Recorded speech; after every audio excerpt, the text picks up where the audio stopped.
ஆகவே உச்சிதமான கோதுமையினால் ஆண்டவர் போஷிக்கிறவர்.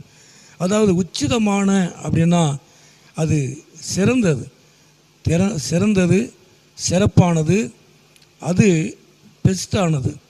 அப்போ தேவன் உச்சிதமான, அதாவது சிறப்பான, சிறந்த ஆகாரத்தினாலே நம்மை போஷிக்கிறவர். அது சிறப்பானது என்று வேதம் சொல்லுகிறது. அது சிறந்தது, சிறப்பானது, அது பெஸ்டானது. அப்போது தேவன் உங்கள் வாழ்க்கையில், அதாவது சிறப்பானதை, சிறந்த காரியத்தை கத்த உங்கள் வாழ்க்கையில் செய்வார். அவர் போஷிப்பார் என்பதை வேதத்தில் வாசிக்கிறோம். போஷிக்கிற காரியங்கள் மாத்திரமல்ல, உங்கள் வாழ்க்கையிலே சிறப்பானது, உச்சிதமான, சிறப்பானது, சிறந்தது, பெஸ்டானதை கத்தர் உங்கள் வாழ்க்கையில் அவர் செய்வார். அது மாத்திரமல்ல, கண்மலையின் தேனினால் உன்னை திருப்தி ஆக்குவேன் என்று சொல்லி பார்க்கிறோம். அதாவது கண்மலையின் தேனினால், கண்மலை என்று சொல்லும் பொழுது ஆண்டவராகிய இயேசு கிறிஸ்துவை அது காட்டுகிறது. அது மாத்திரமல்ல, உயரமானது, உன்னதமானது, உயரமான மலை, உன்னதமானது காண்கிறது.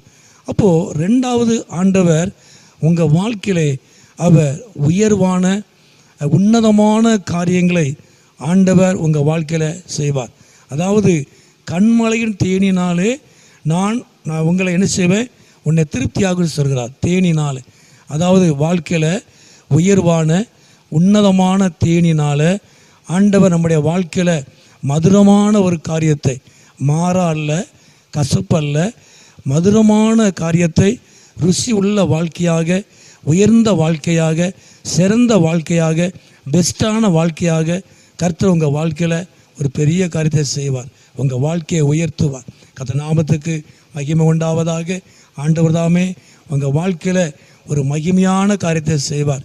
சிறந்ததான காரியங்கள், சிறப்பான காரியங்கள், பெஸ்ட்டான காரியத்தை கர்த்தர் உங்கள் வாழ்க்கையில் செய்வார்.